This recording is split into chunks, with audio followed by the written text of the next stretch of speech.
think it's important responsibility to know what their values are, what their mission is, so that when they're making those decisions. But even when it comes to like my business and starting a new business, like there's so many things and I want to do them all right now. Like I want to do a social media post. I want to reach out to new clients. I want to go to the workshop on LinkedIn. I want to do all of these things, right? And so I also just have to trust in the way in which I am making decisions that they can't all happen today. And I think that's one thing that's really hard, is because I don't know necessarily how I can always do that best. Yes.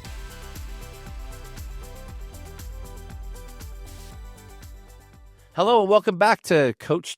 Today we are talking about responsibility. I have Brenda and Angeline here with me today. They are our two expert strengths coaches, certified and ready to talk to you about the strength of responsibility. Angeline, where are you coming in from today? And I'd love to hear your top 5 and just a little bit about you. Right. So today I am dialing in from St. Louis, Missouri. So it's the Midwest in United States, although it is actually not middle of the country. So let's see. So a little bit about me. I am a corporate America exit. And after 20 years in IT consulting, I finally started my own business journey last year. And what I've learned is that I can matter more by helping coaches help more people.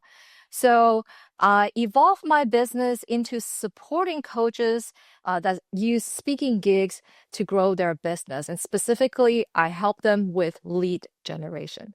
In addition to that, I coach people like me, minority, who wants to understand, how they can love what they do, how they can find things that light them up, and also help them with childhood and cultural invisible script so that they can sort of thrive in the East meet West culture. Love it. Thank you. And your top 5? Well, top 5. I forgot to tell you. It is relator, arranger, input, learner, and responsibility. And for those of you keeping track at home, Angeline was a guest on season 2, and we covered input. No, we did learner. Oh, that's right. I knew it was one of the two. Yes, we did that. And shout out to her. Go back and listen to that one because she unpacks a lot of her story and gives a lot of cool insights as it connects to that strength. Brenda, how are you today? I am awesome. Thanks Thank for you. the invite. I actually come from the central part of the United States. In the Midwest, you could put a finger in the middle of the map, and that's where Kearney, Nebraska is. Clear skies, cornfields, small communities. So a little bit about my background. I worked in higher education for 3 decades, and I recently started a business, just like Angeline. We're kind of in that together, starting a new business. Mine is focused on coaching and training and development. I'm also a mom, which I think plays a lot with me having responsibility. I have some stories about having to let that go a little bit with young adult children. And so have lived in this part of the country for my whole life. Very cool. And your top 5? Are connectedness, responsibility, ideation, belief, learner, and it's probably important to sneak in activator. My number 6 is that impacts my responsibility quite a bit. Oh, good add-in. They kind of conflict sometimes. Everybody just, was like following your strengths and went, huh? When you said that activator, because that definitely is going to be a topic for exploration between the two of you. Responsibility, one of the most common strengths in the world. It sits as 2 or 3 on almost every list you see of the top 5 most common strengths to find in someone's profile. I think this is one that, although by its own definition seems pretty straightforward, I have found there is a lot of depth to this strength. There is a lot of depth. There's a lot to unpack. It has, on some days, the best of reputations, on other days, a very challenging reputation, depending upon how this strength will show up. And so I'm going to ask you both individually first to just unpack your version of responsibility. So how it shows up for you, the way you engage with this strength. You can give us a full circle of it, the highs, the lows, all of it. Just take a minute or two and just give us that unpacking. And Brenda, I'll start back with you on that one. Responsibility for me really comes into action when other people are counting on me. I think that's when it comes alive. So it's not just finishing the task. It's really about honoring the other person by doing what I say I'm going to do and following through with that. It's a way I show care and respect to other people. But the shadow of that is really, I take on more things than I can handle. I saw that earlier in my career, which is why I mentioned the activators. If you had activator and ideation together with responsibility, my responsibility just can't handle all of those things and starting all the things I want to start and all the ideas that I have. And so it's really been a journey of learning how to use it most effectively to get the work done, and also leading other people to be responsible and not carrying other people's burdens of getting stuff done. Thank you. I know we're going to come back to take on more than I can handle. I noted that comment, and it is one of the aspects of the strength that is so interesting to me. So I have responsibility up higher on my list. It's like 16 or 17. So I have enough relatability to it. I have high belief with you. So I feel a burden to follow through on my commitments similar to that. But that seems to be a common refrain, the taking on more, which is fascinating because people with high responsibility are, from my experience, are very careful to follow through on promises, very careful to make good on commitments, very clear. And yet one of their drawbacks is they can find themselves saying yes to too many things and then getting caught in, oh no, now I've overextended my resources. So we will come back to that. Thank you, Brenda. Angeline, give us your version of responsibility. Right. Before I dive in, I just want to say, love what Brenda has shared because I made a little note on what we want to dive into in terms of the different themes that intensify her responsibility, and love to compare notes. So, how I see my responsibility, I was trying to think of a very visceral analogy to describe it. And I would say it's like pinky promise with the super glue. Like, that's how I would describe my responsibility. If I promise you something, then it is going to get done. And similar to Brenda, I just want to say that's really visceral. Well done. Like, right? And you're stuck with me.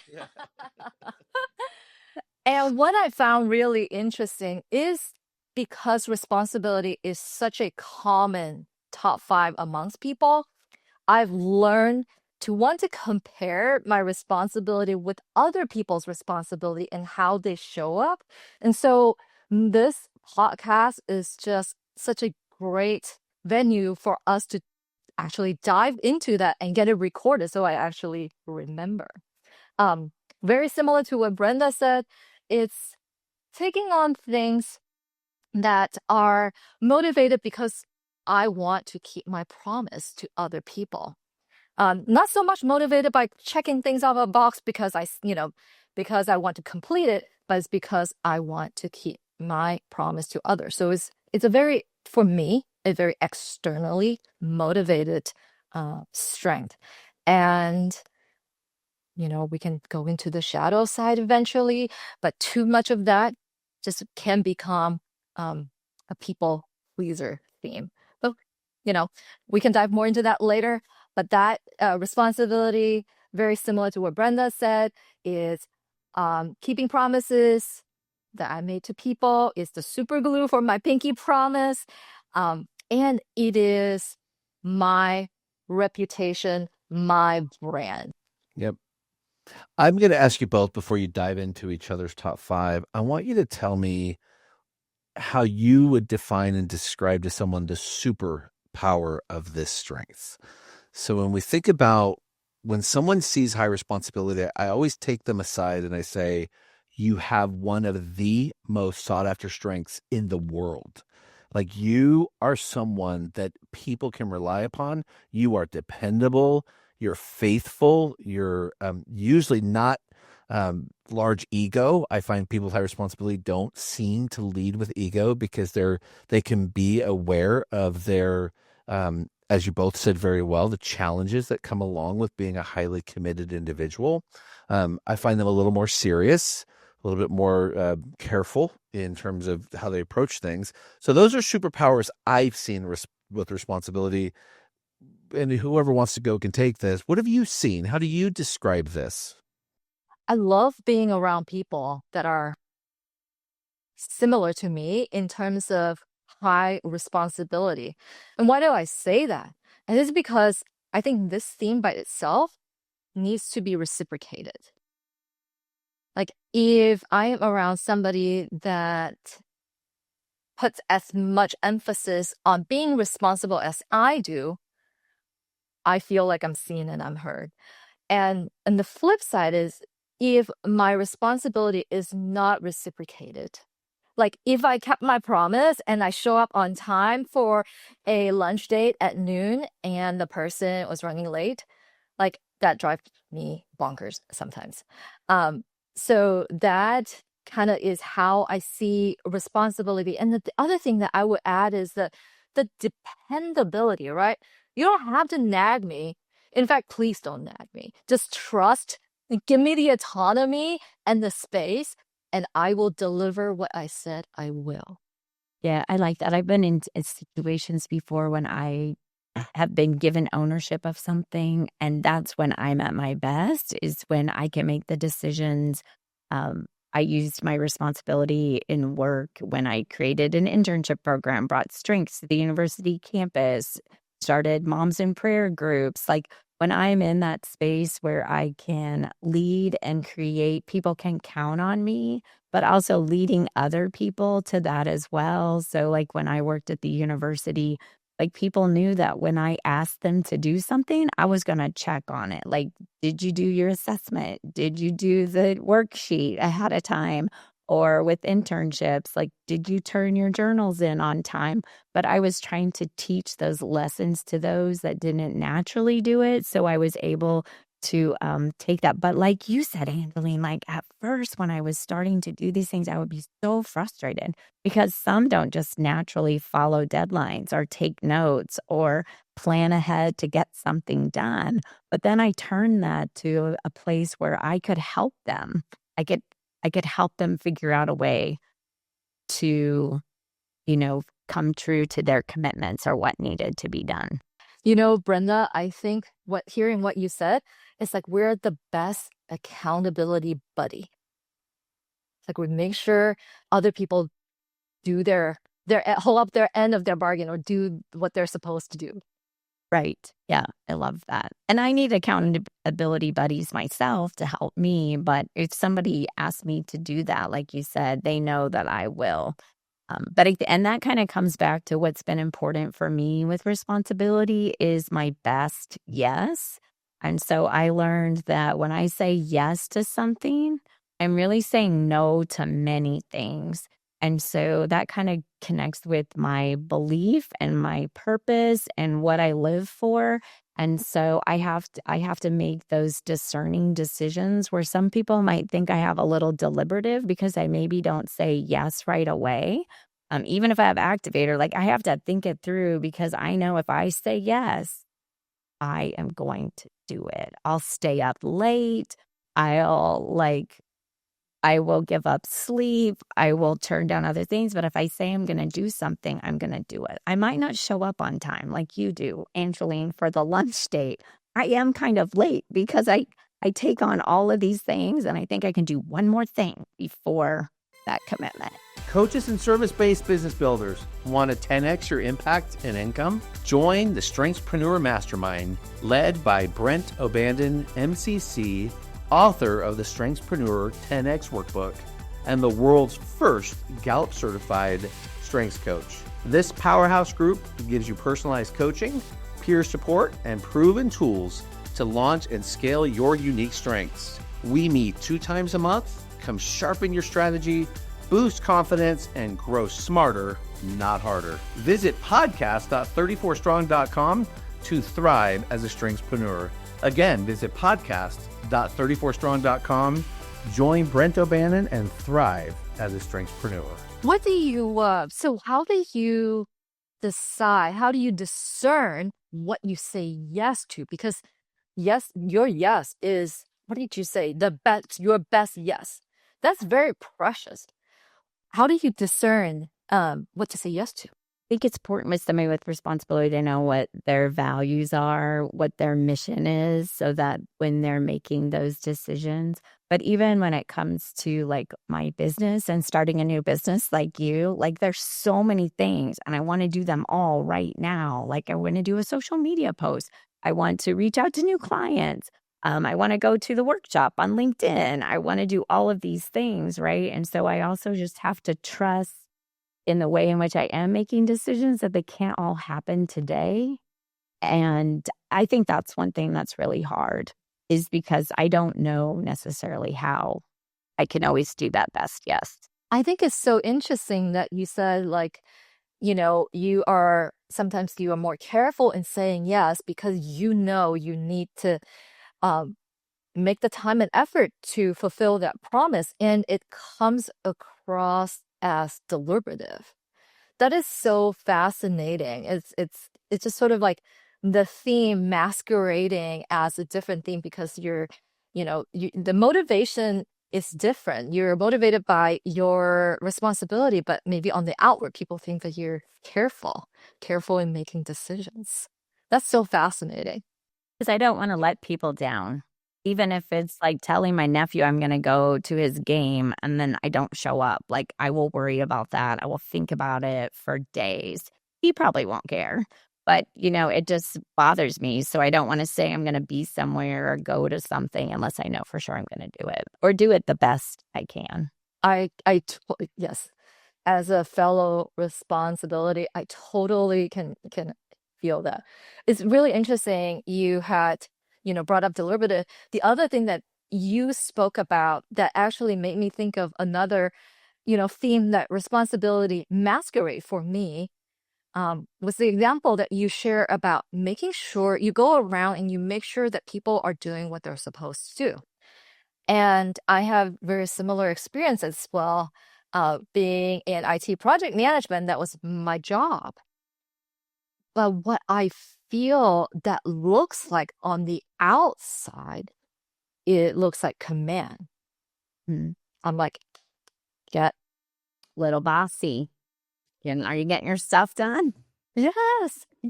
I have the reputation that people are afraid of me because I'm so bossy.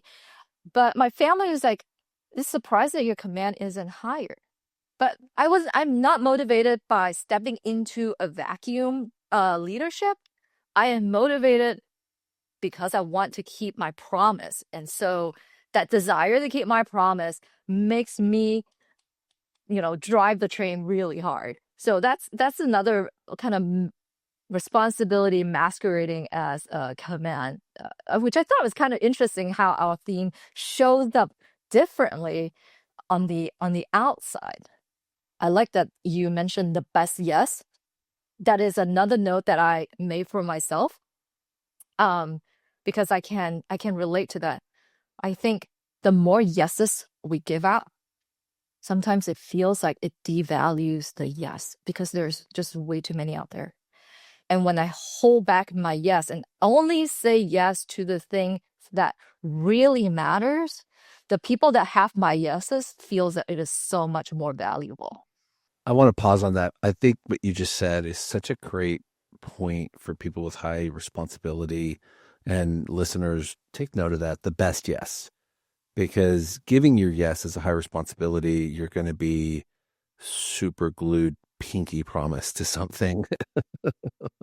and you're going to feel such a deep sense of obligation, and you will take ownership. And because you'll take ownership, you're going to help people understand their part, or you're going to take all the parts, because that's what responsibility does.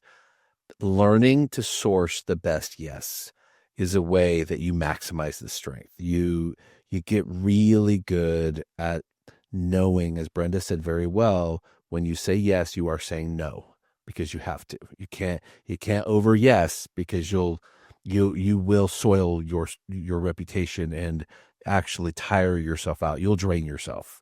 There's only so many resources one has, and that's wise. And so we're gonna pivot now, listeners, and we're gonna ask Angeline and Brenda to take us through their strengths, so we could see some of their similarities coming through. Obviously, responsibility is the key one that we see, but we also share learner together, and then we're going to get into some of the ones that aren't there. So who wants to go first, asking about each other's strengths with each other?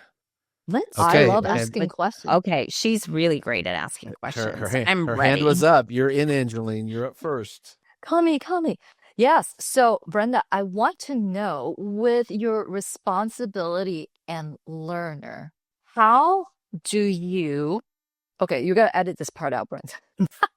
Okay, let me ask the question again. So, Brenda, with your responsibility and learner, which themes drives the other theme? So I think my responsibility probably drives a lot of my themes. And so it is even probably the things that I want to learn about. Or when I'm meeting with clients, like for coaching, I feel a responsibility to be curious and ask them good questions. So it's been important to me to learn all of the best practices for doing things. And so I think that responsibility drives my learner in that way. Do you find that your responsibility, so from what I'm hearing you say, it gives you a direction of what to learn or where to aim your learner?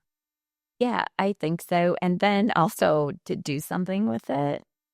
So oftentimes we like to learn because we love the process. Learners love the process, not necessarily the outcomes, but I think my responsibility can kind of sneak in there and go, okay, yeah, but what are you going to do with it? Like, how can this impact others? How can you learn? How can you use this information that you've gained to help other people? You almost turn your learner into like a purpose learning. Yeah, I think and that's probably just to responsibility with belief. It just brings that purpose to everything. So let me ask you, because that's the question I was going to ask you, was because we share that learner, how do you see it as far as your responsibility and learner working together? You asked me, like, does one drive the other? I think that's a great question. It's funny that I've never actually thought of combining learner and responsibility that way. And it's really hard for me to talk about my learner without talking about my input. So I'm just going to digress just a little bit. But I think the input learner and responsibility, what I hear you say is that you use learner as a discerning tool. And actually, let me rephrase. You use responsibility as a discerning tool for what you're going to learn, because you need to have a goal to your learning, which is to fulfill a responsibility to your clients. And I really love that lens because I've not thought of it that way. My input and learner sort of intensify my responsibility in the way that sometimes forces me to give out more yeses. And why do I say that? Is because when I say yes to a responsibility, I'm like, oh, I can learn that. Oh, I can collect that experience. Let me just say yes and figure out what I need to learn about it. So what happens is, because I love to learn, I just keep saying yes to things because they are a new experience to me.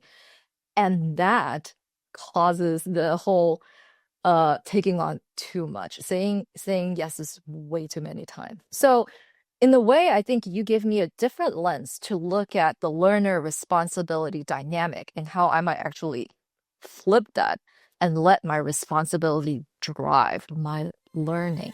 Do you ever feel lonely as a coach or solopreneur? What if you had a place where you could surround yourself with like-minded coaches who truly get you, where learning, sharing, and growing together is the norm?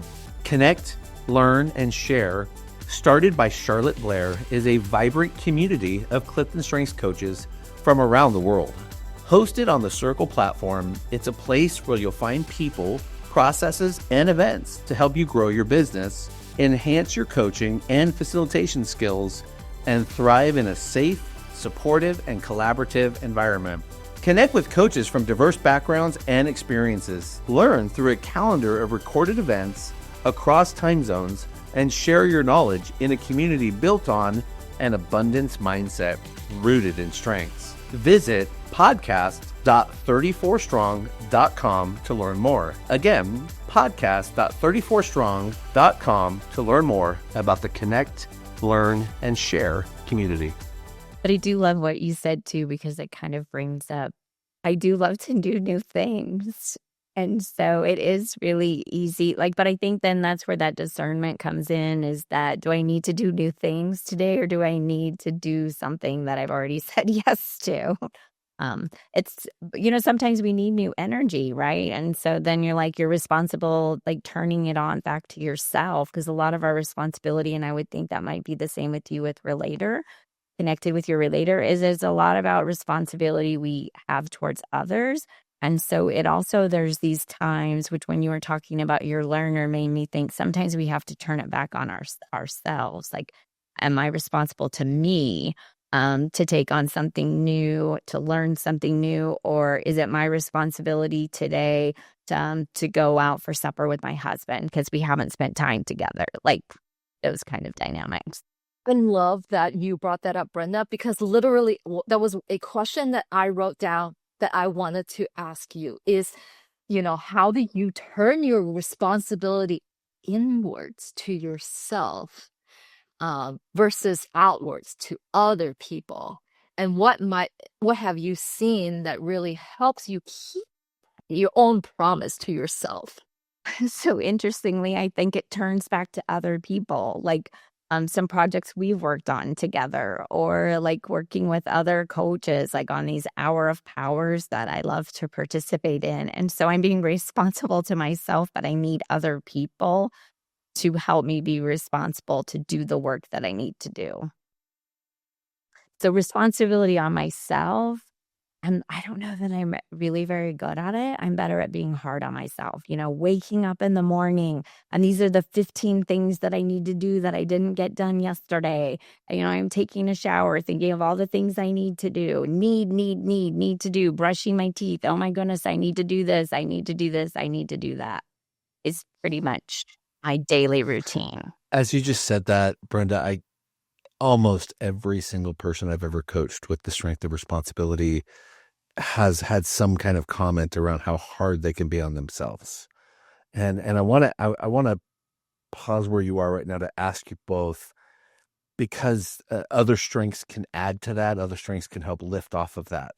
So one, how have you managed that inward pressure, that responsibility? I had one person once say that responsibility is a tough taskmaster. I mean, just really tough, and how it burns inward.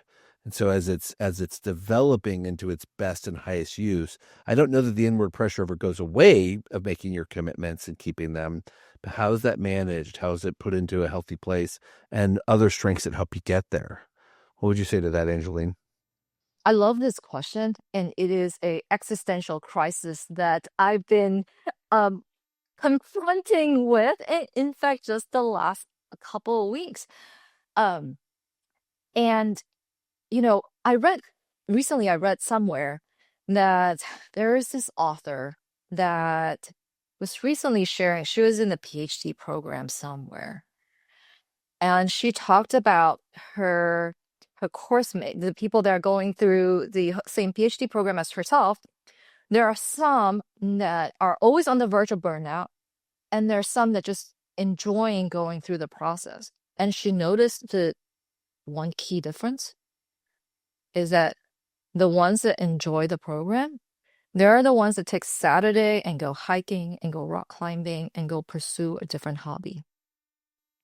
Instead of grinding, researching, writing paper 24/7, 365. And when I saw that, I immediately made a decision, made a promise to myself and said, okay, after 9 p.m., I am not working. Let me just have a fiction book beside my bed that I'm going to read before I fall asleep. So that's kind of I'm trying this now. It's like, it's a week and a half old. So ask me in a month how that's going. But it is a little promise that I made to myself. So I'm trying to keep it. Brenda, what about you? Because yes. Yeah, what a real eye-opening moment for me was when I was starting my business and trying to like make all of things work, and I was being coached by someone else, and they looked deeper in my depth chart, right? And I have empathy at number 7, and she asked me, Brenda, how do you use empathy for Brenda? And so just kind of like what I said about turning responsibility for myself, but sometimes that can be a burden. And so I think it's a blessing that I do have empathy to just kind of to reflect. I think with responsibility, you have to do self-reflection and make that part of your journey. And so journaling, which I'm not really great about it. And so what do you think I do? I'm like, I open up my journal. I'm like, I was going to journal. And I haven't journaled for a month. But then, it's like, okay, but it's okay. You're journaling today. And what are what are these things that are burdening you? And so sometimes I write my burdens in a journal. And I think that is really helpful because also like if I say something wrong or if someone else has done something that I don't totally agree with, like it just sticks with me longer than I think it does other people. And so that journaling I think is something that is important for me to do, but not to do it rigorously. Like every morning I have to journal, but when the time is right and I'll get it out. So you and need do it. that freedom for you to want to journal. Yes. You said 2 things that really resonated with me. And one of those, let's see if I can remember both of these while on screen.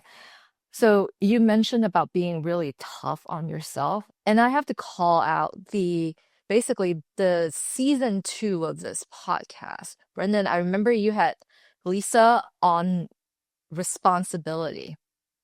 And she said something that actually forever etched in my brain. And she said, this responsibility needs quick forgiveness because when we make a mistake, for ourselves or other people, like we are harder on ourselves than anybody will be on us. And I think that was a wake-up call. Is the, oh my gosh, we are beating ourselves up. We're holding ourselves to a impossible standard to keep. For what? Is that, and that tells me it is a strength overuse. I can't remember what my other question is now, but it will come back to me. As you're thinking about that, Angeline, and rounding out our time together, as you both look at your strengths and you think about your ideal partners, that how you pair, and then where Angeline said, yeah, I don't often pair this one with responsibility, understanding that the way, because talent are recurring patterns, and applying names to those patterns is not an exact science in how they show up in the day-to-day realities of life and when pressure's applied or when there's no pressure. It's just how we are. It's our best attempt to apply terms to how human beings think, feel, and behave, right? And so this strength, though, it has such powerful hallmarks to it, like such powerful markers that tell you, oh yeah, you definitely have that one. That one's a strong one. But there's strengths that connect to them that are not as obvious sometimes and harder to see. So I'm curious for both of you, what's your responsibilities power partner? Can it be power partners? Yes, Angeline, whatever you say. I love this question, and then I'll share a personal story too. I think my responsibility and my restorative and my arranger. Arranger is my number 2. Responsibility is my number 5. And I have restorative in my top 10. I love this combo because it almost makes me feel like there is no dumpster fire that I can't put out. And You're unafraid of the Am I? fire. Well done. Good. Good. Good. And you talked about like this good, pairing of That's like a tagline for business. Like you should market that. No dumpster fire I can't put out. Hire me. as an IT consultant, that is my brand, is that if there is a dumpster fire, that's what I get called in for. And once the fire is out, then I go on to a different project because my restorative ran out of things to fix and my arranger ran out of things to arrange. So we're like, okay, let's move on to a next dumpster fire. So I did that for many, many years. But it's also good for life when there is not so many fires to put out. I love the question, and I really want to bring this example up but hopefully my husband will not kill me. My husband and I share 4 of the 5 top 5. So relator, arranger, learner, and responsibility. Now, he doesn't have input in his top 5, and he has strategic instead. And what I see in our responsibility is so different. And I'll just make it super quick. I use input to broaden my responsibility so I take on more than I need. He uses strategic as a filter and a funnel. So he filters out everything that is not his responsibility, and he only takes on the chunk that he really needs to take on. And that is very, very different in how we show up in our responsibility in the household. That's good. I was going to guess arranger with responsibility would be quite the power partner, but I like the triangle when you add restorative and the unafraid of the dumpster fire. I could see though, IT, I mean, talk about a place where there's so much that can go wrong. And now you're working with small business owners, right? Who also have quite a bit to get into. How about you, Brenda? Power partners for your responsibility. Yeah, I should have a good answer after Angeline.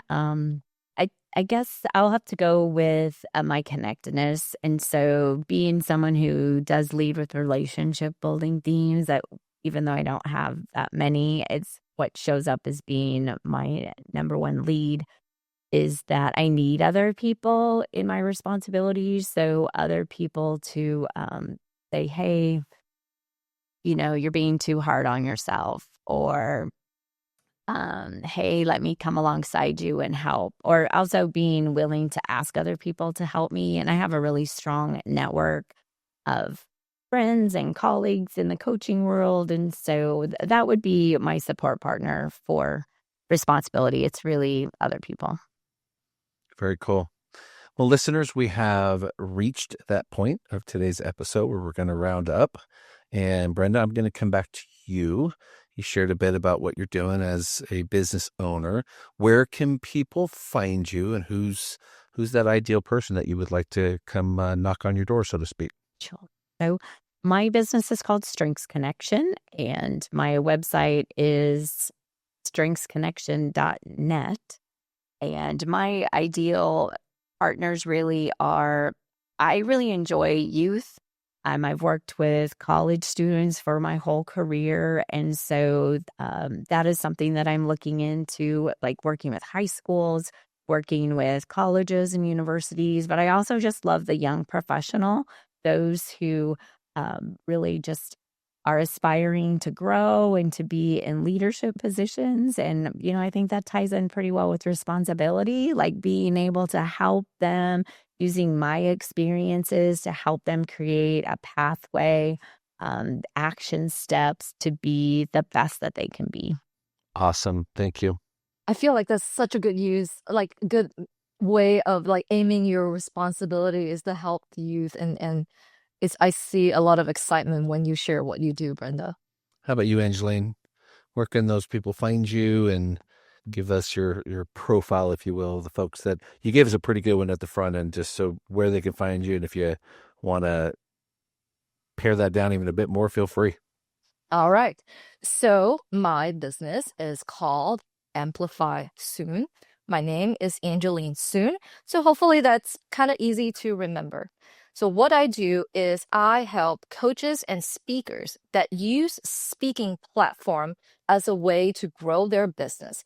I help with lead generation through building automated email systems. IT background, dumpster fire. So that's kind of what I gravitate towards. So you can find me on amplifysoon.com or on LinkedIn. If you search for Angeline Soon, you'll find me. Awesome. Well, thank you both so much for joining today. Listeners, there was a lot of rich content on the strength of responsibility. If you know someone who has this strength, or someone that might be curious who works with or is related to or married to or is raising someone or raising by someone who has high responsibility, please share this episode with them. But with that, thank you again for another week of Coach to Coach, and we will see you next time. That's a wrap on this episode of Coach to Coach. If you've enjoyed today's conversation, be sure to subscribe so you never miss an episode. And if you're a strengths coach looking to dive deeper, join the Coach Strong community. It's where coaches like you come together to share insights, support one another, and discover partnership opportunities. Be part of the conversations that are elevating our industry. Email community@34strong.com to join today. Thanks for tuning in, and we'll see you next week on Coach to Coach. Stay strong.